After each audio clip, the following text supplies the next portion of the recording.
Hello students, welcome back to our channel Guruji education.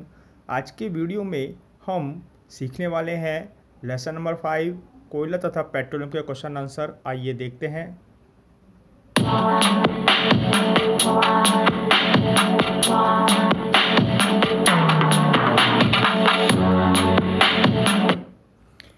Question number 1, CNG और LPG का ईंधन के रूप में उपयोग करने का क्या लाभ है। देखिए, सीएनजी और एलपीजी दो गैसें होती हैं और ये फ्यूल के रूप में उपयोग होती हैं। तो इनका लाभ क्या है, इसके अंदर यही पूछा जा रहा है। आइए देखते हैं उत्तर इसका। इसके निम्न लाभ है। नंबर 1, इनका परिवहन पाइपों द्वारा सरलता से हो जाता है। तो इनको आसानी से पाइपों के माध्यम से एक जगह से दूसरी जगह ले जाया जा सकता है। नंबर 2, इन्हें उच्च दाब पर संपीड़ित कर सिलेंडरों में आसानी से भंडारित किया जा सकता है। जब हम गैस का दाब बढ़ा देते हैं और ताप कम कर देते हैं तो वह लिक्विड के अंदर परिवर्तित हो जाती है और लिक्विड्स को सिलेंडरों के अंदर, टैंकरों के अंदर बड़ी आसानी से भरा जा सकता है। तो एक इनका भंडारण भी आसान होता है। नंबर 3, इनका उपयोग परिवहन वाहनों में ईंधन के रूप में किया जाता है क्योंकि ये प्रदूषण कम करती हैं। ये स्वच्छ ईंधन होते हैं। चूँकि ये प्रदूषण कम करते हैं इसलिए इनको स्वच्छ ईंधन कहा जाता है। सीएनजी का उपयोग तो बहुतायत से परिवहन के साधनों में जैसे कार हैं, बस हैं, इनके अंदर होता है और एलपीजी का उपयोग भी होता है। तो इनका ईंधन चूँकि प्रदूषण कम करते हैं इसी कारण इनका उपयोग ईंधन के रूप में होता है। नंबर 4, इन्हें घरों और कारखानों में सीधे ही जलाया जा सकता है। इनके लिए कोई विशेष तैयारी करने की आवश्यकता नहीं होती है। घरों के अंदर हमारे एलपीजी चूल्हा होते हैं, उनके अंदर उसको सीधा उपयोग में हम ले सकते हैं। कारखानों के अंदर यानी फैक्ट्रियों के अंदर सीधे ही इनका उपयोग लिया जा सकता है। नंबर 5, यह जलने के बाद राख कण जैसे कोई अवशेष पीछे नहीं छोड़ते हैं। जब इनका दहन होता है, इनको जलाया जाता है, बर्न होने के बाद आपने देखा होगा जैसे कोयला यदि जलता है तो राख छोड़ जाता है अपने पीछे, लकड़ी जलती है तो कोयला, तो इस प्रकार के कोई ना कोई अवशेष जो है छोड़े जाते हैं ईंधनों के द्वारा। तो ये जो गैसें सीएनजी एलपीजी हैं, जब ये जलाई जाती हैं, ईंधन के रूप में काम आती हैं, तो ये अपने पीछे कोई अवशेष नहीं छोड़ती हैं। क्वेश्चन नंबर 2, पेट्रोलियम का कौन सा उत्पाद सड़क निर्माण हेतु उपयोग में लाया जाता है। देखिए, सड़क निर्माण हेतु पेट्रोलियम का उत्पाद होता है बिटुमेन, इसका उपयोग होता है। तो इसका उपयोग सड़क निर्माण में आजकल बहुतायत में हो रहा है। प्रश्न नंबर 3, वर्णन कीजिए मृत वनस्पति से कोयला किस प्रकार बनाया जाता है। यह प्रक्रम बनता है, एक्चुअली बनाते नहीं है, बनता है। यह प्रक्रम क्या कहलाता है। तो जो मृत वनस्पति यानी कि वनस्पति, पेड़ पौधे, वृक्ष जो हैं ये डेड हो गए और फिर ये कोयले में किस प्रकार से परिवर्तित हुए, इसके अंदर ये हमको बताना है। और ये जो कोयला बनने का प्रक्रम है, ये प्रक्रम यानी कि ये प्रोसेस क्या कहलाता है। आइए देखते हैं। कोयला निर्माण की प्रक्रिया अर्थात कोयले का निर्माण किस प्रकार से हुआ। लगभग 300 मिलियन वर्ष पूर्व पृथ्वी पर निचले जलीय क्षेत्रों में घने वन थे। बाढ़ जैसे प्राकृतिक प्रक्रमों के कारण ये वन मृदा के नीचे दब गए। और भी कोई प्राकृतिक आपदा कारण हो सकते जिसके कारण से ये वन जो है मिट्टी के नीचे दब गए थे। इनके ऊपर अधिक मृदा जम जाने के कारण से ये संपीड़ित हो गए, क्योंकि मृदा की कई परतें जमती चली गई, तो जिससे जो है दाब पड़ा, तो ये क्या हुए, संपीड़ित हुए। जैसे जैसे वे गहरे होते गए उनका ताप बढ़ता गया। चूँकि भूमि में गहराई में जब हम जाते हैं तो टेम्परेचर बढ़ता जाता है, तो वो गहराई में गए तो क्या हो गया, ताप बढ़ता गया। उच्च दाब एवं उच्च ताप पर पृथ्वी के बीच मृत पेड़ पौधे धीरे धीरे कोयले के अंदर परिवर्तित हो गए। तो इस प्रकार से मिलियन वर्ष पूर्व यानी करोड़ वर्ष पूर्व वनस्पति से कोयले का निर्माण हुआ। और मृत वनस्पति से धीमे प्रक्रम द्वारा कोयले में परिवर्तन को कार्बनीकरण कहते हैं। जिस प्रक्रिया से कोयला बना वनस्पति से, तो यह प्रक्रम साइंटिफिक अगर उसको नेम दिया जाए तो कार्बनीकरण कहलाता है। क्यों कहलाता है, क्योंकि जो कोयला है वह कार्बन होता है, उसके अंदर कार्बन की मात्रा अधिक होती है, तो वनस्पति जो थी वो कार्बन में परिवर्तित हो गई, तो इसलिए यह प्रक्रम कार्बनीकरण कहलाया। नेक्स्ट क्वेश्चन, रिक्त स्थानों की पूर्ति कीजिए। यहाँ पर मैंने जो आपको पर्पल कलर से अंडरलाइन वर्ड दिख रहे हैं ये खाली जगह के अंदर भरे हुए हैं। तो ये खाली जगह वाले शब्द हैं। क, कोयला तथा पेट्रोलियम जीवाश्म ईंधन है। तो यहाँ पर खाली जगह में कोयला और पेट्रोल में आया है, और ये कैसे ईंधन है? जीवाश्म ईंधन। चूंकि इनका जो जीवों के अवशेष हैं उनसे हुआ है, तो इसलिए ये जो है जीवाश्म ईंधन कहलाते हैं। ख, पेट्रोलियम के विभिन्न संघटकों को पृथक करने का प्रक्रम परिष्करण कहलाता है। परिष्करण का मतलब रिफाइन करना, अर्थात उसको शुद्ध करना। तो पेट्रोलियम जो होता है वो बहुत सारे संघटकों का, यानी कि बहुत सारे उसके अंदर कंपोनेंट्स पाए जाते हैं, तो उनको हम परिष्करण के द्वारा अलग करते हैं। ग, वाहनों के लिए सबसे कम प्रदूषक ईंधन संपीड़ित प्राकृतिक गैस CNG है। वाहन जो है अन्य जो ईंधन है, पेट्रोल है, कोयला है, सॉरी कोयला नहीं, पेट्रोल है, डीजल है, तो जो ईंधन चलते हैं इनके अंदर, वाहनों के अंदर जब भी इनका कंबंशन होता है तो ये जो है प्रदूषण करते हैं। लेकिन अगर जो CNG का यदि प्रयोग किया जाए तो CNG का प्रयोग से प्रदूषण कम होता है। इसीलिए कई सालों पूर्व दिल्ली हाई कोर्ट के द्वारा ये निर्देश दिया गया कि वाहनों के अंदर जो है CNG का उपयोग होना चाहिए। तो पब्लिक ट्रांसपोर्ट के वाहनों के अंदर, दिल्ली के अंदर CNG का प्रयोग होने का यही कारण है।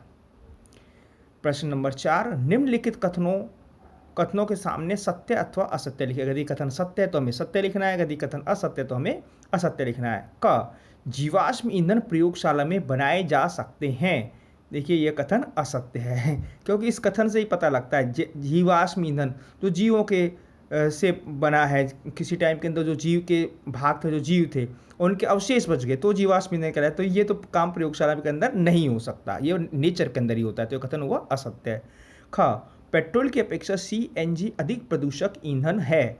देखिए पेट्रोल ज़्यादा प्रदूषण करता है और CNG अधिक प्रदूषण करता है, तो इसमें तो ये बात कही जा रही है कि CNG अधिक प्रदूषक है, जबकि हम पिछले क्वेश्चनों के अंदर देख चुके हैं कि CNG तो स्वच्छ ईंधन है। CNG प्रदूषण वाहनों में जो ईंधन प्रयोग होते हैं उनके अंदर सबसे कम प्रदूषण करने वाला जो है ईंधन है, तो इसलिए ये कथन क्या है? असत्य है।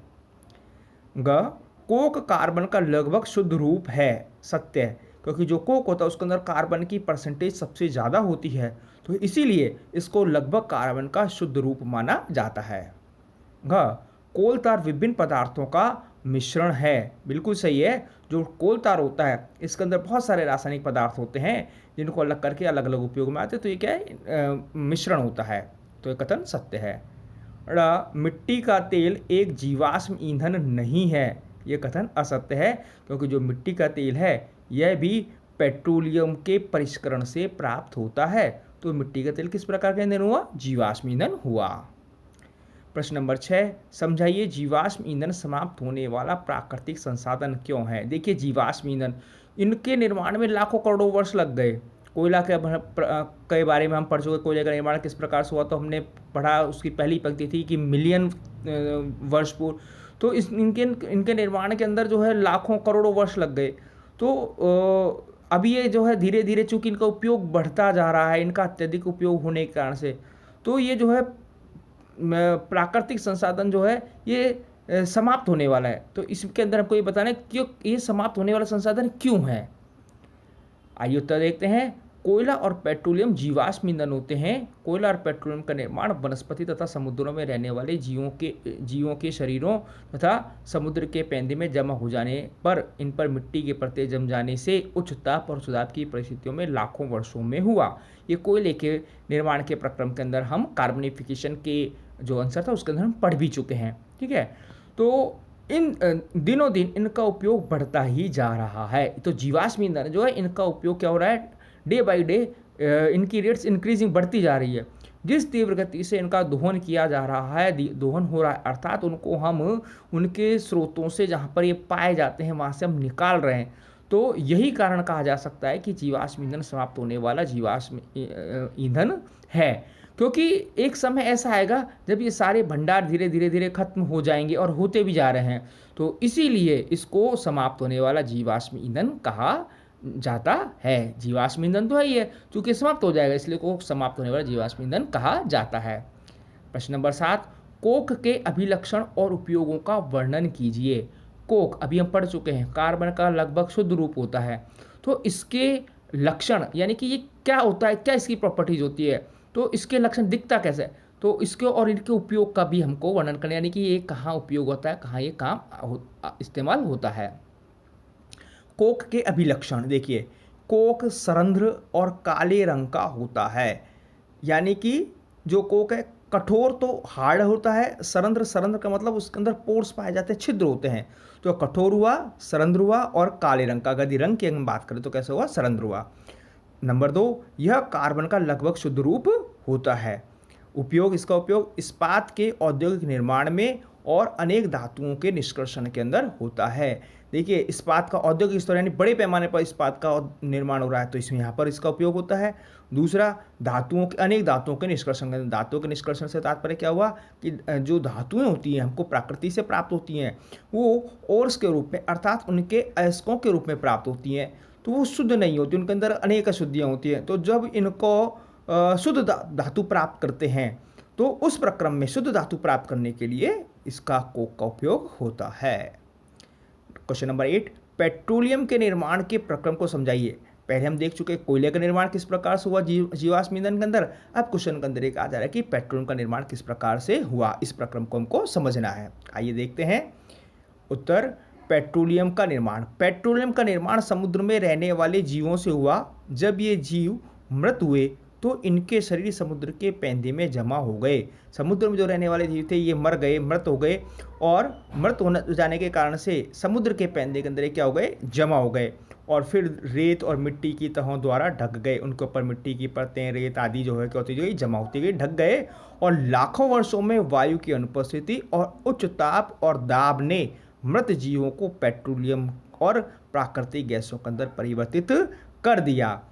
तो मिट्टी के अंदर दब जाने के बाद, चूँकि हम पढ़ चुके कोयले के उसके अंदर, तो जो नीचे गहराई के अंदर टेम्परेचर बढ़ता जाता है, और चूँकि परतें जमा हो गई तो दाब बढ़ता गया। तो उच्च ताप और उच्च दाब के कारण से जो मृत जीव थे वो पेट्रोलियम के अंदर और प्राकृतिक गैस के अंदर परिवर्तित हो गए। क्वेश्चन नंबर 9, निम्नलिखित सारणी में 1991 तथा 1997 तक भारत में विद्युत का कुल कमी दिखाई गई है। इन आंकड़ों को ग्राफ के द्वारा आलेखित कीजिए। वर्ष में कमी को y पर, प्रतिशत को y अक्ष पर तथा वर्ष को x अक्ष पर आलेखित करना है। यहाँ पर इसने बता दिया है कि आपको x अक्ष पर क्या चीज़ लेनी है, x अक्ष पर हमको ईयर्स लेने हैं, यानी किन किन वर्षों के अंदर कमी आई, और y अक्ष पर हमको क्या लेना है, जो प्रतिशत, कितने प्रतिशत विद्युत के अंदर खर्च के अंदर कुल कमी आई। आइए सारणी को देखते हैं। सारणी के अंदर ये बात बताई गई है कौन कौन से वर्षों में कितनी कमी आई है। देखिएगा, 1991 के अंदर जो कमी आई थी वो 7.9% कमी थी। 1992 के अंदर 7.8, थोड़ा सा बड़ा है 91-92 का अंतर यदि हम देखें तो, यानी कि 92 में ज़्यादा था, 91 में कम था। 93 के अंदर 8.3, 94 7.4, 95 7.1, 96 9.2 और 97 के अंदर ये जो है 11.5 की कमी देखी गई है। आइए देखते हैं हम। देखिएगा, जैसा प्रश्न में कहा गया है, प्रश्न में ये कहा गया है कि x अक्ष पर हमको समय लेना है, अर्थात वर्ष लेने हैं, तो हमने x अक्ष पर हमने वर्ष ले लिए हैं, ठीक है, और y अक्ष पर हमने क्या ली है, कमी ली है, विद्युत के उसके अंदर जो कमी आई वो हमने ली है। तो हमने पहले जो कोई भी हम ग्राफ बनाते हैं जब हम, तो हम पहले पैमाना लिखते हैं। तो पैमाना हमने यानी कि स्केल हमने लिख दिया है, x अक्ष पर हमने वर्ष लिए हैं, और जो एक बड़ा खाना है इसके अंदर आप चेक्स देख रहे हैं, कुछ छोटे चेक्स हैं कुछ बड़े चेक्स हैं, तो जो एक बड़ा खाना है वो हमने 1 वर्ष का माना है। और ऐसे ही जो y अक्ष है, y अक्ष पर जो कमी आई है, प्रतिशत जो कमी है, वो हमने एक बड़ा खाना 1% कमी हमने मानी है।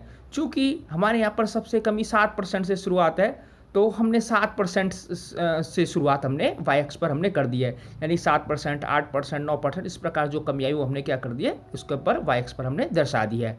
तो इस प्रकार से हम एक ग्राफ बनाएंगे। देखिएगा, जो 1991 है, 1991 के अंदर जो कमी थी हमारी 7.9 थी, तो 8 वाला जो प्रतिशत वाला है वो हमने उससे एक छोटा खाना नीचे आ जाएगा। तो जब आप इसको बड़ा करके आप देखेंगे तो आपको ये दिख जाएगा। तो ऐसी 92 के अंदर जो है कमी है, और 93 के अंदर, 94 के अंदर, 95 के अंदर, 96 के अंदर और 97 के अंदर हमारी 11 पॉइंट वो देखते हैं अपन 97 के अंदर हमारी 11.5 थी, यानी कि जो हमारा 11 आ रहा है और जो लास्ट का हमारा है 12%, यानी कि उनके बिल्कुल मिड में, इन दोनों खानों के, बड़े खानों के मिड के अंदर। तो इस प्रकार से ये हमने ग्राफ तैयार कर लिया। तो हमने इसके अंदर जो कमी, विद्युत के खर्चे में जो कमी आई उसके अंदर हमने आपको बता दिया है। वीडियो में लास्ट तक बने रहने के लिए आपका बहुत बहुत धन्यवाद। चैनल को लाइक करें, सब्सक्राइब करें, जिससे कि आपको आगे आने वाले सभी वीडियो मिल जाएं और केवल आपको क्वेश्चन आंसर या आपके लेसन से संबंधित वीडियो नहीं, आपकी जो एग्जामिनेशन प्रिपरेशन है उससे संबंधित वीडियो भी आपको मिलते रहेंगे। इसलिए आप इसको लाइक करें, सब्सक्राइब